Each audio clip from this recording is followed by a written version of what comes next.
Hello, namaste, and a very good evening. Welcome to Citti Media. I'm your host, Sharan Sethi. Today, joining me for a conversation is Lieutenant General Arun Sahni. General Sahni has served for several years in the Indian Army. And today, as Punjab goes into election, there is a rising security threat that has again resurged in Punjab from the Khalistan movement. How active is this movement? How active is the entire network? How does the terror financing work? And why is there a ripple effect and a spillover effect on different countries where there is a Sikh diaspora existing? To answer all of these questions, General Sahni is with us today. Namaste, sir. Thank you so much for joining us. And thank you, first of all, for all the seva and service that you've done to this country. And namaskar, and thank you very much. Many thanks to you, Sharan, and to your media channel. Also, thanks to all the viewers who are going to be watching this. Great to join up and share my experiences of that part of the country.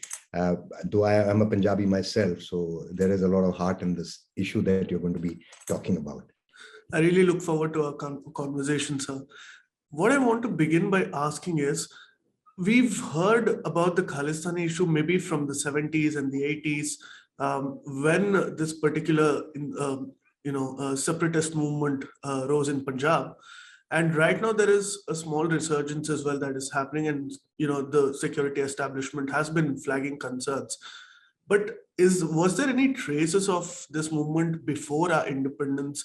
Can you introduce the history of this particular movement so that our younger audience may be aware of it? Okay, the first thing that I'd like to start with is the critical importance of Punjab. I think the greater Punjab has been literally the front bastion for the Indian subcontinent, for all invaders who came through the Middle East. And over centuries, starting off from Alexander the Great, which all of us know about, right up to Genghis Khan's era, then the battles of the Muhammad of Ghazni, the Muhammad of Ghori, coming in, moving down towards the area which is now a portion of Rajasthan, Gujarat, those areas. So I think basically a martial culture existed in this area. The capacity, when we talk about the Sikhs being the most enterprising, I think it comes from this generational change that has happened, that every time you went down, you again rose up. Literally, the rise of the phoenix from the ashes. Yeah, that's what the story is. So this great sense of resilience, I think the capacity to be able to absorb, have this innate sense of understanding what the challenges are and how to overcome them.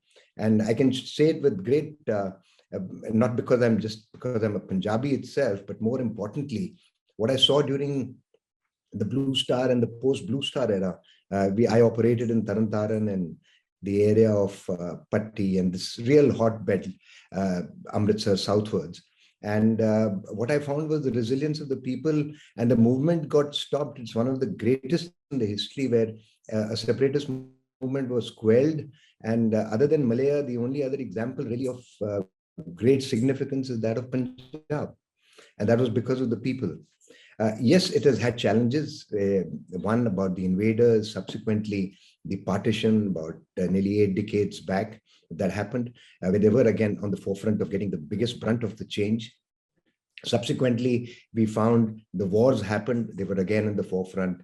And then this hassle with Pakistan, I think we internally, due to our political compulsions, created a situation which got exploited by people who were in India. And we had that problem. And today, the greatest challenge of Punjab is that there is a large diaspora which has moved out. There is a great attraction. The agricultural land which was there is getting impacted by, I would say, excessive use of fertilizers, the problems that are coming up of the land getting fallow. The holdings have gone down, and we've now got the drug menace. And of course, the biggest challenge that it still remains the frontline state for India in its battle and its challenges from Pakistan. So let me just get back to the question proper. I would say, yes, really speaking, if you go into British history, and that's where I think we should really look at, before the start, during the British Raj, time and again, the policy has been to divide and rule, to get one of the kingdoms or the principalities under control. You sort of created a kind of a divide, whether it was a religious divide, whether it was a sectarian, whether it was an ethnic divide. And this was exploited very beautifully by them. And so I think to an extent in the 1800s, 1900s, early 1900s, they did use the Sikh to sort of quell any resistance that happened in the Hindu kingdoms that they wanted to subjugate. So maybe to an extent that was it, but it was very marginal. When you look back at the history of the Hindu and Sikhs, the eldest son of a Hindu family became an Amritdhari and then joined and became a Sikh, the protector of the family, the community, and the relation. So today, if I am a Sahni, there are Sahnis who are turban Sikhs, may have been for the last 5-6 generations. So there is such an umbilical linkage between the Hindus and Sikhs of Punjab. It's very difficult to say that there was a divide, but yeah, they did try to exploit it. And we saw the outcome of it when the Khalistani movement started. So I would say that would be historical.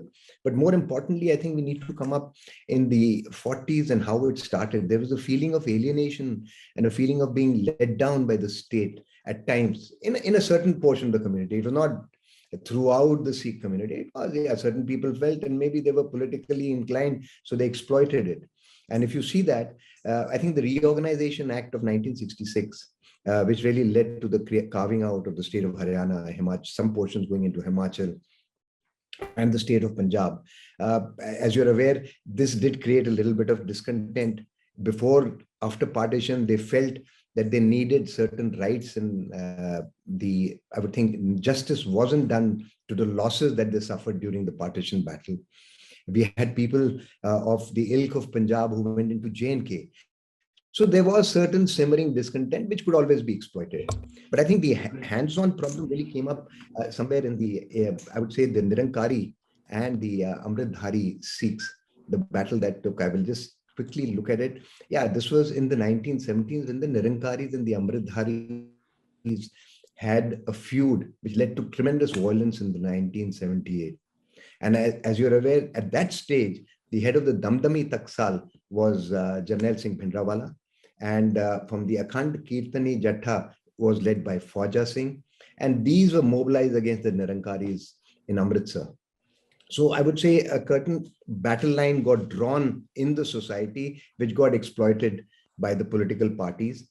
And as you see that the Akalis came into power in 66 after the partition or the carving out of the state of Punjab. But thereafter, I think by the time it was 1971, you already had only one seat going to the Akalis as far as the parliament was concerned. And I think they lost the next election in 72 to the Congress.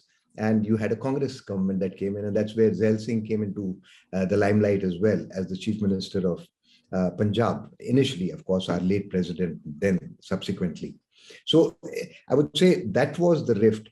And just to bring out with this, I would say, decline of the Akali, I would say, control over Punjab, they led to what came out known as the Anandpur Sahib Resolution in 1973, which sort of enunciated certain things that they were requested the central government to look at to meet their demands or to protect their demands. And this 1973, I think, when I look at it subsequently, I think it was basically this Dharam Yudh Morcha, which got created in 1982. This was between the Akalis and the Bhindranwalas, which said that the mainstay of the voice for Punjab is that the problems of Anandpur Resolution 1973, those points should be addressed by the central government. And it is at this stage that the president of the Akali Dal, when Bhindranwala came under a little bit of flack from the center, invited him to come into the Golden Temple. And that's where the Golden Temple became literally, say, the bastion for the Khalistani power. And of course, as I said, there were tremendous amount of people who joined up, who were there. I mean, from the army itself, we had Major General Shabik Singh, who became the guy who actually resisted the Blue Star operation, organized everything that was done around the Golden Temple and within the Golden Temple and the Akal Takht. But along with him, Balbir Singh, Amrik Singh, who used to be part of the AISSF, the All India Sikh Student Federation. They all were the three bastions who went across to Pakistan. And that's where I think the whole story got convoluted. The ISI got involved. With the ISI getting involved, there were stories that the CIA might have supported it because at that stage, America was not really keen and inimical to us. Inputs from Russia came to Indira Gandhi saying that there is an involvement of the CIA. The ISI we already knew. So maybe all these events led to her finally taking a decision of launching the Blue Star, which happened in June. And then the Operation Woodrow. So that's how I saw the movement started, fueled by the political aspirations of various contestants in Punjab, became a movement. Like they say, when you create a Frankenstein, then the Frankenstein can't be controlled. And that's what happened with Jarnail Singh Bhindranwala. Right. That's And since the movement is also resurging right now during the elections, it already seems clear that, there have been several forces, not just the British, but even the political forces who've tried to exploit those fault lines, if I'm right. Yeah, no, you're absolutely right here. So I think the challenges, I mean, today it's very good for us sitting and in hindsight blaming everybody who was there in the political past. But then I think India was an evolving state. It had some 523 principalities.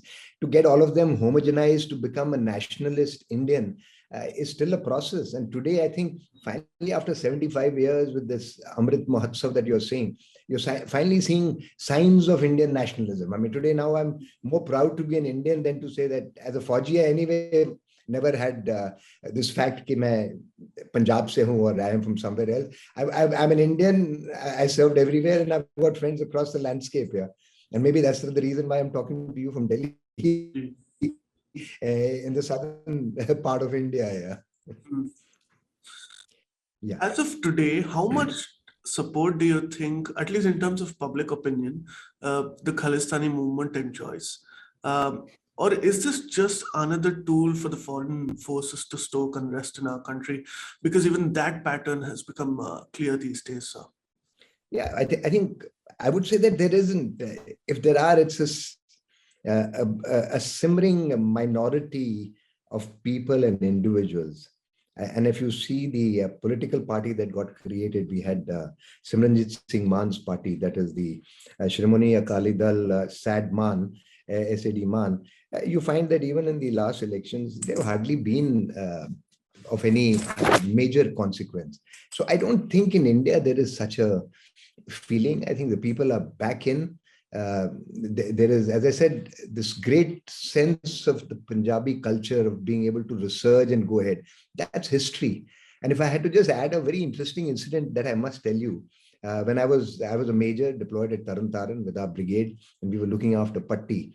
And when we had to go down towards Patti, the lady there, the Sarpanch was a lady in that village, stout, good Hindu Punjabi woman, maybe in the mid 50s or early 50s.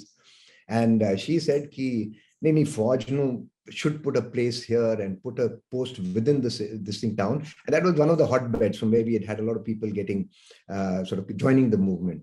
So we said, but the problem is the security of our camp. If we fire, then we might, if we put it in the village itself, if there is a firefight, then there would be collateral damage. So it's not there. And you won't believe it. She said, you don't have to worry about that. That is my job. And you won't believe it. I have physically seen her catching these two guys who had been made 10 numbers and who had joined, the younger lad, with a pair of slippers in her hand, hitting them on the head and telling them, what the hell are you guys doing? So it was this resilience which actually saw the end to the conflict. People like these, the Punjabi hated not being able to go for his evening walk. I mean, the curfew would be imposed. So, I mean, these are the kind of resistance that came up. So today, I don't think there is really a movement that's exploited politically, maybe for certain reasons, personal gains, financial gains, for certain amount of other reasons of looking at addressing the diaspora. Because the diaspora of India, which is there from Punjab, is still anchored into the 70s. So you'll find a large number of the old lords still supporting them. So I think this is more the play for those people. But I think the diaspora today in North America and Europe is the one which does create a certain amount of problem. And the surprising thing is, which is what you must really see, is that the Khalistan referendum, which was held in London on 31st October 2021, was a damn squib. Yeah, I mean, the turnout was just about 2,000 people. So I think it's more of show and less of teeth as of now. But yes, Some of the old leaders are under the control of Pakistan. So we as security agencies will have to be conscious and careful of what is going on there. And if you recollect this uh, corridor that was provided for people to move from Punjab for the religious shrine and the problems that are associated, the worry has always been this, that this should not be used as the means of security breaches by the Pakistan's ISI supported establishment. And I'd leave it at that. But I don't think it's it's a minuscule, a drop in the ocean as of now, but needs to be looked at by the security agencies and int agencies seriously all along. But in the first place, how did these people find refuge in the West? Because UK, US, and the entire region, like you said, has become that hub of financing and funding and pushing activities in India. No, I think this is really linked to the early 40s and 50s. Yeah. I think, as I said, basically as a community, the Punjabi has been very enterprising, and the Sikhs, I think, take the cake for that. Yeah. So as opportunities in an independent India were little less compared to what it is today for your generation, I would say, I mean, today the sky is the limit. So a lot of people who were enterprising, you had large families, joint families, you felt that that would be a good time to go. And as you see, one of the things of the British Raj was that wherever they had been, they did allow and take a lot of Indians. I mean, if you see Ranjit Singh's, Maharaja Duleep Singh was born and brought up and lived most of his life in London there. So when he took over. So you see these issues where we had a large diaspora from the areas which had moved out, which were enterprising. And you already had those people sitting there. So a lot of enterprising people moved there, and they became the anchors and have grown as development took place in the West and the developed world. They became powerful people, intelligent people. So they moved subsequently as generation changed. Today, doctors, you see professionals who have moved in there. So there is a large diaspora of people. And now, of course, you've got the second generation or the third generation Indian diaspora, which is already there, who are still anchored onto the impression which their grandfathers and parents left them. Right. I would put it like that. Today, if we look at the problem of terrorism in the world, perhaps Islamist terror, statistically speaking, adds up to most of the crimes that are done across the world, especially in Afghanistan, Iraq, and you name the places. But the younger audience who are watching this video may not know, the Khalistanis were also involved in hijacking and a certain amount of other activities as well back in the 80s and the 90s, where it had become a serious threat, not just for India, but even countries like Canada for that matter. So I was hoping that you could revisit a few of these chapters and introduce how this happened and how it slowly declined. See, I think one of the greatest things which the younger generation should understand is that post 9/11 that happened, terrorism became a buzzword. So whether you see the suppression of the Uyghurs in Xinjiang in China, they're called separatists. They're basically separatists asking for their rights within the I would say the national bounds of the nation which they are part of. And they are then to be suppressed by the state. You then have a system of calling them terrorists. So I think in India also we should be very clear: separatists and terrorists. We never had separatists in India.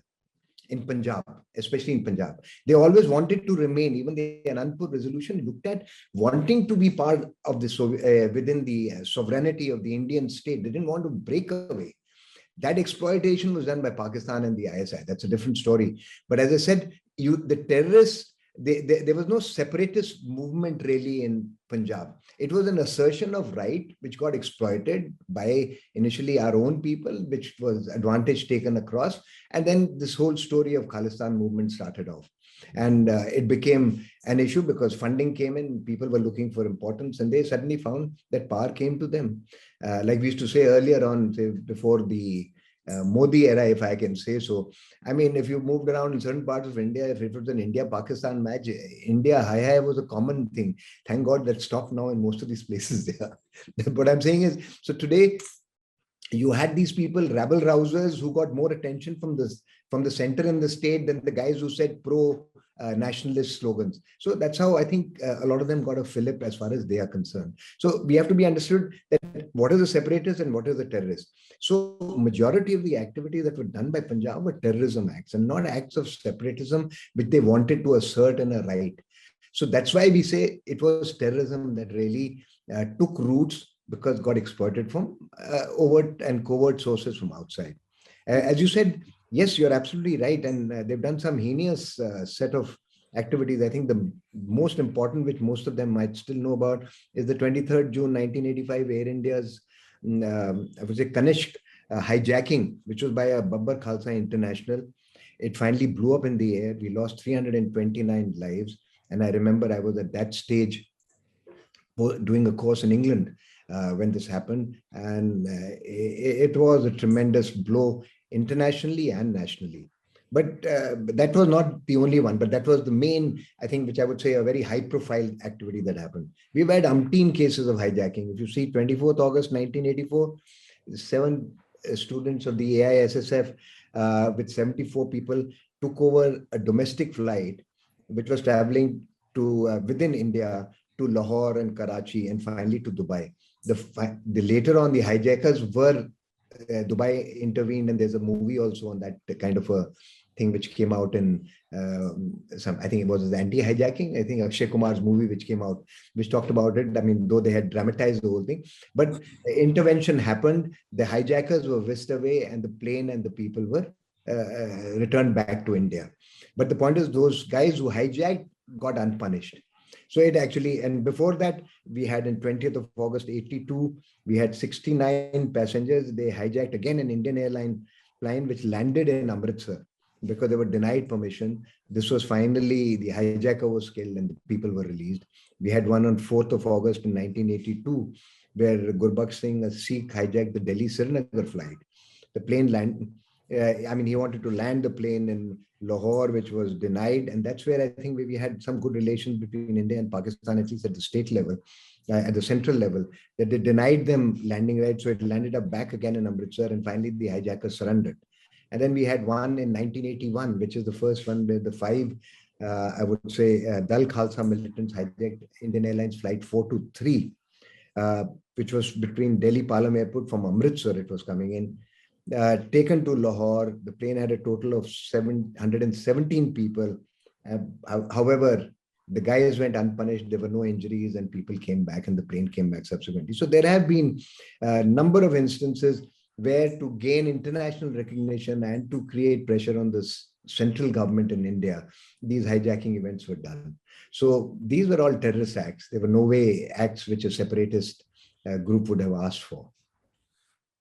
But one of the demands that these people, the Khalistani groups that are there in North America or Europe, is also that, they focus primarily on India, but they don't really speak about what happens to Sikhs in, say, places like Afghanistan or even Pakistan, for that matter, where they've been persecuted over the years.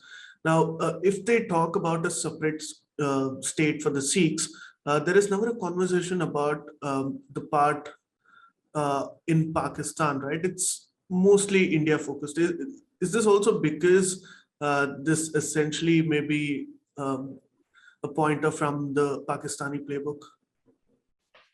Yeah, absolutely. As I say, I did, as I said, touch base with these think tanks which look at it, and I did get these inputs from them. And I think they had very succinctly divided that there are 3 distinct periods that you see. The politics of Sikh home rule movement from 60s to 78 was the first period. Terrorist movement for Khalistan from 78 to 1993 when it came down. And the politics of grievance from 1984 to present. So in the first period, you saw the rise of a small group of Sikh separatists in United Kingdom and the United States.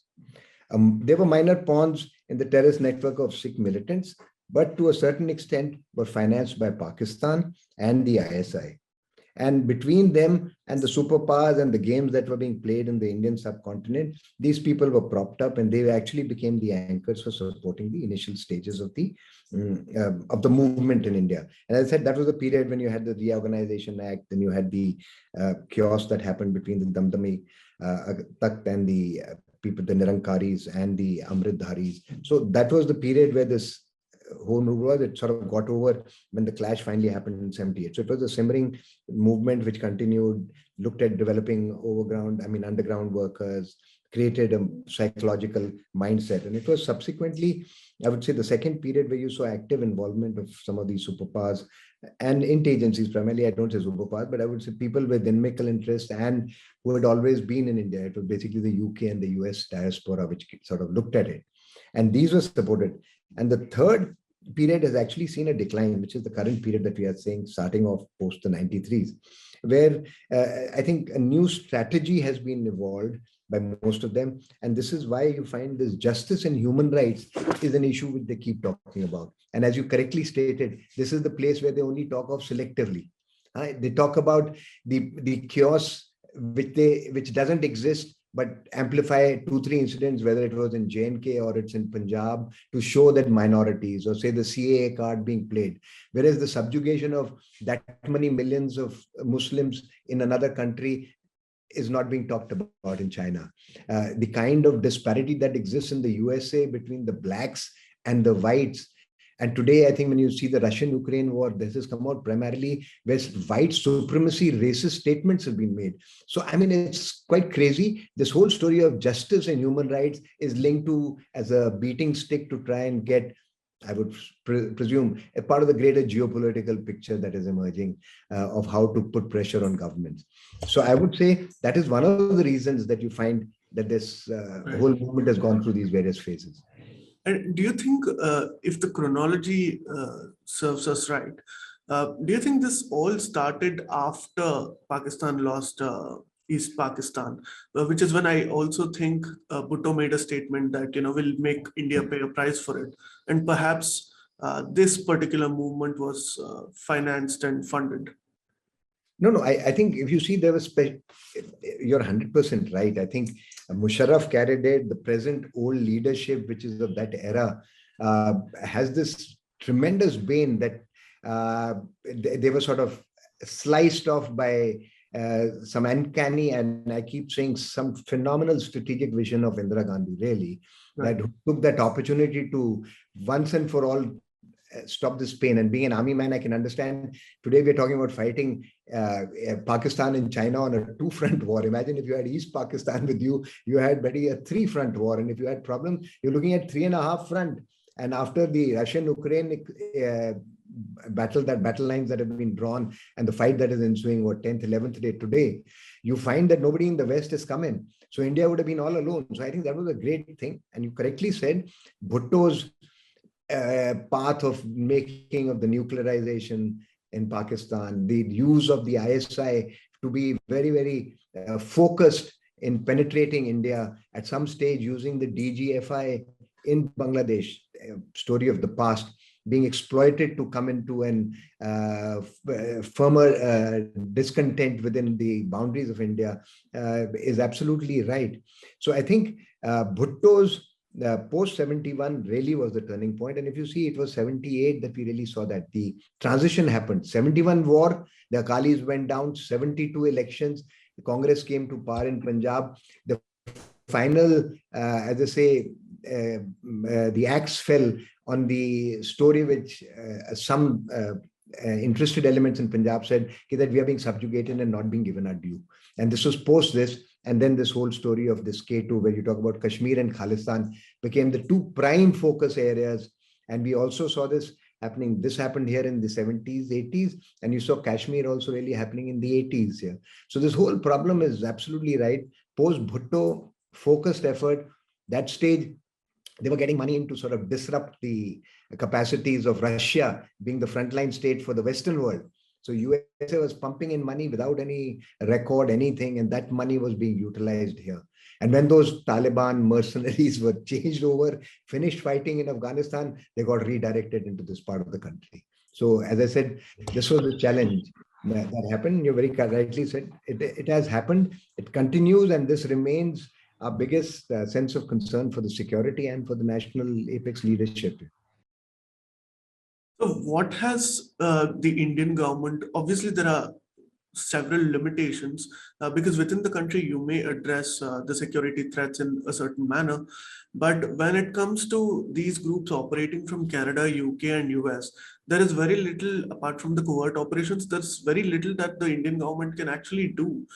So in that sense, what has been done to quell the movement, or at least bring it down to a minimal level perhaps? What you correctly said, today in Canada, where they have become important, including in UK, where they become extremely important, vote bank politics of India has transgressed to this part of the world as well, where the Sikhs in certain areas constitute a majority. And that is reflected in the manner today when you had the mayor of London being a Pakistani origin guy. Today you've got ministers at very senior levels in the UK Parliament or in the Canadian Parliament who are Indian origin citizens. I mean, the OCIs, if you want to call it, now citizens of those countries, but also of Indian origin. So there has been a lot of engagement at our level, I think at the governmental level, to try and ensure that the bad elements do not move in and out. But as I said, these are on a G2G basis where relationships between the countries is good. There is pressure that can be brought on them, and they are subjugated and held, where we've been able to find routes of terror financing emanating from certain individuals or certain bodies, oblique certain organizations supported by some of the separatist thinking leadership or people in the community, that has been shared with them, and that has actually created pressure. And if you see recently, I think, was it a few months back, that we had one of the separatist leaders who was coming in, who's actually been bad-mouthing India abroad. He came in and the Indian government put him on the next flight back. They didn't let him enter India. So I think assertive domination within our own country to address these issues, and engagement on the diplomatic and on a G2G level to try and bring pressure on them. And where we have, I would say, legible evidence available to us, we share it with them. And I think by and large, the matter does get addressed at that level because we have good relations with both of them. So my last question is, how do we promote Hindu-Sikh unity? Because you touched upon this topic earlier when we were also talking, that there is a certain, there was no division as such between Hindus and Sikhs, historically speaking, but that was, those fault lines were exploited by the British and several other political forces. But going forward, it's very imperative that, these Indic religions, at least for that matter, have to stay united because they essentially belong to the same land. We share a lot of the same values. So what would your advice be, and how do we take this forward? I think one of the greatest things that happens with the youth of India today, and that's where I say the Gen Z, the Gen X, Y, and Z, I think please don't fall prey to propaganda and media and social media. I think the social media is only played for psychological advantages. So I think one of the biggest fault lines that gets created in the mind of individuals is this tremendous dependence on social media inputs that come in, which are not franked, which are not clear, not substantiated. So I think I would say that's the first thing that you have to look at. Is there really a Hindu-Sikh divide? I don't really think so. I mean, I come from that part. I have friends who are extremely as close as my own brothers are to me. So I don't see that there is in society really a Hindu-Sikh divide. I think what gets exploited is the economic deprivation that is coming into certain areas or villages because of fallow land. And that's where political parties, and this is where I think India's maturity in the political process has to go. Let us not exploit and make, as they say, between husband and wife, fights will always happen. But tomorrow, if small issues become highlighted, then that's the breaking point for a relationship. And it's the same story in the, I would say, a heterogeneous mix, a homogeneous mix that we have. A heterogeneous population, multi-ethnic, multi-religious, multi-cultural. I would say, just look at it. I mean, it's multi all across here. And these people do not exploit certain thin differences and create them into fault lines. And we should be careful of not allowing this to happen. And to a great extent, the West has been propagating these things more or highlights these more, because that is happening wherever you have large Pakistani diaspora, which also influences the local environment in those countries to create these noises. So these Sikh justice, human rights. I mean, excuse me, anybody who comes to India can come and see it. I don't think anybody suffers from these kind of problems. But suddenly a BBC report will only show you those 3 people who might be a drop in the ocean. And that will then get amplified. And the West then says, oh, look at this developed world. I mean, they do have a very well-established public diplomacy strategy, and perhaps that's another conversation. Actually, Yeah, I totally agree. Very passionate about talking about public diplomacy, because I've been shouting on the top of my voice that India does not have a good strategy. Perhaps it has a lazy desk somewhere in the Ministry of External Affairs, with no with no disrespect to any of these people working on it. Yeah. No, you're absolutely right. I think today, somewhere down the line, the citizen organizations, the civil society organization, they have a tremendous role to play.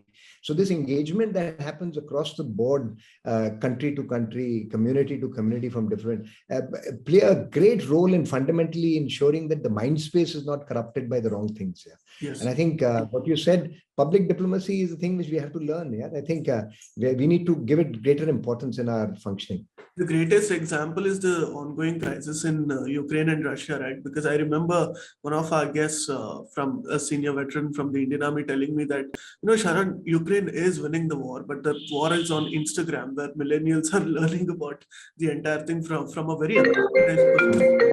No, you're absolutely right. I think today, the only media reports that you're getting is, I keep saying, I mean, as you've just raised this issue of Russia, Ukraine, and I did 3 years in Moscow, so it's very close to my heart. I mean, I'd hate to see Chinese footprints in our neighborhood. If you see it, we get extremely upset with what is happening with them in Bangladesh. And if you see wherever we've got sensitive neighbors, they always say that India's security interests will be kept in mind in their engagements with people who might not have a great relationship with India. So I think today Russia, Ukraine, and Belarus were part of the Russian subcontinent or the Russian heartland, which was divided for administrative purposes post the Russian Revolution.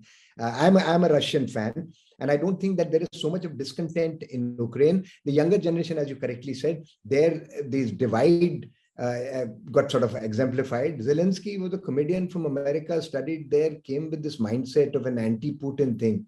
I mean, no way. And really speaking, where is the relevance of NATO? I've just written an article which should come out in the op-ed where I flagged some of these issues. I think should be in the Indian Express in the next 2-3 days, which I've talked about it, because I feel passionately today, if America just announces that the NATO expansion, firstly, relevance of NATO is the question, but NATO as it stands, its expansion will address the Russian core interests of security, you will find that it will start the end of war. And Zelensky was taken, as they say, in Hindi we have na chane ke jhaad pe chada diya usko. They've made him, don't you worry, baby, we are with you. And they've sort of pulled the rug under his feet. So he's left holding the sack now. So it's a sad situation. But what is worse is people have got affected who had no reason to get affected. I mean, this was a war which was 100% avoidable. And I think the West has egged him on. Yeah.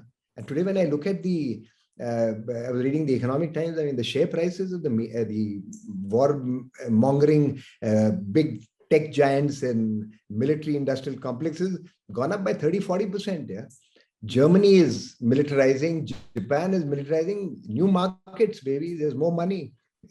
America is thriving. So put it like this that. was a lovely conversation. Oh, I think we also forgot to discuss the issues of the drug menace in Punjab, which also has linkage with the entire security issue, and also climate change, I believe. Yeah, so if you could address these before we wrap up, it will be really great. Yeah, absolutely. I think one of the greatest things that has happened is thanks to the Golden Triangle and the Golden Crescent that India is sort of in between, and with the kind of porosity of our borders that existed both, and it's a large country, so how much can you check? It has become a conduit for both for the nexus between in certain areas between the governmental machinery, that is the bureaucracy. When I say bureaucracy, it means across the board. It doesn't mean just the bureaucrat, but I'm saying bureaucracy, the officialdom, the inimical elements, the smugglers and the guys who are doing this trade, the e-commerce bit, and a certain amount of maybe political patronage for what happened in Punjab, as we saw, for patronage for votes, for getting in support from the public. All that has come into play for generating money. So drugs in Punjab have become really being exploited extremely passionately, especially from across the border. And the number of cases of where these small quad cops have carried, say, 100 grams or maybe half a kg of the material, dropping it across in fields, which people know, and then you have to get it collected. And some of them got shot, some haven't got shot. So for every one quad cop that you have shot, there are easily about 3 to 5 that have got through without being hit here. So you've got problems. We had ammunition coming in. So that was one. The second thing is, I think economic and I would say large manufacturing units never came up in Punjab. One of the reasons it was so close to the border. So most of our development that happened post-independence has been more towards the central heartland of India. So it was in depth from the external borders. But I think there is time to look at, and today with IT and other services coming in, e-commerce platform, there's a need for a greater change and focus on developing opportunities for the boys of Punjab, so that they're not running away. They want to stay on. And today, more Indians, I would say your generation, are more nationalists than maybe our generation was. Yeah, they're more happy to stay on in India than go abroad and be a second-rate citizen. Those who've gone out have no option. They'll come back later. But I see it in my daughter's generation. She refuses to go out and work. She says, what better place than to be in your own country? And great opportunity. So I think we need to create opportunities, which the focus of the government remains. The second area is this holdings. It's an agricultural based economy. India is still what, 86% or no, 70% now, I think, on agriculture still is a major source of income and livelihood. Now that community, the land passes after the 5th generation, becomes economically unviable. So 3 kids have to move out, and one has to handle that all and then share it for the brothers. So this problem of those who are not empowered to be able to look for another opportunity or another job or another avenue, then fall prey to this privy of easy drugs. So that's something which you have to look at. And if you see that case that happened in 2016, where we had who's finally now been removed, the SP. I mean, he was carrying the guys from the border fence into the heartland under his official jeep. So these kind of problems will happen in a country like India. So it needs to be addressed. I think it's under focus. It's not only as I say, you're not talking about de-radicalization issues, but you're also looking at getting these people out of the drug menace. And today, the Punjab Police runs a program where there's constables and all are threatened. So they have a very engaged program to ensure that they don't fall into drugs, and those who are into drugs are taken out from there, from the rehab centers. So that's one issue there. Climate change, absolutely. I think we've exploited the wrong thing. Punjab was a granary of the world. Today, just to give you an example, if you have to grow rice in Chennai or in Tamil Nadu or in the coastal southern belt, for a hectare of land, you require 3,000 liters for one crop. That is available because of the monsoon pattern. So there is no, I would say, resource pressure on the soil that exists. Whereas the same is happening today in this great area of belt where we talk about this famous rice grain that comes from there with the dirt and mortar smell. Why is that? That basmati. The basmati here requires 3,000 liters of water, which is taken out from the ground resources. So what is happening is that the land is growing fallow. So our agricultural pattern, the changing pattern of rainfall, the land getting re-consumed or becoming sterile literally over a period of time, what you कहते हैं banjar zameen, that has to be arrested. So I think we will have to give better opportunities. We will have to have changing our cropping patterns and relook at how to address these issues. Otherwise, we'll have a Punjab, which is the granary, which already was what it was, the second, third highest GDP creator in the country. It's already down to the 17th or the 18th position. So we'll have to be extremely careful to keep this. Otherwise, this very, very I would say, resource and enterprising community might go the wrong way. And we need to ensure that it's corrected.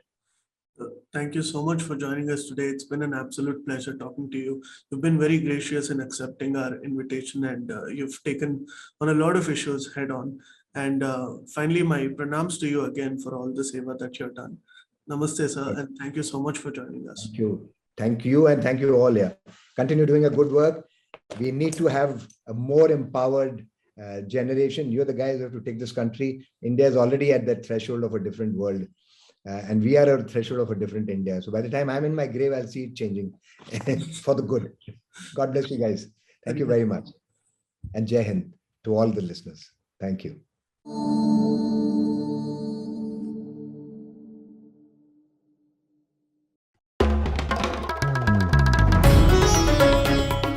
Namaste. We hope you enjoyed this Citti Media content. Please remember to subscribe to us and switch on the notifications for this channel. For our other social media links, more content, and to support our work, please visit citti.net. Dhanyavad. Namaskar.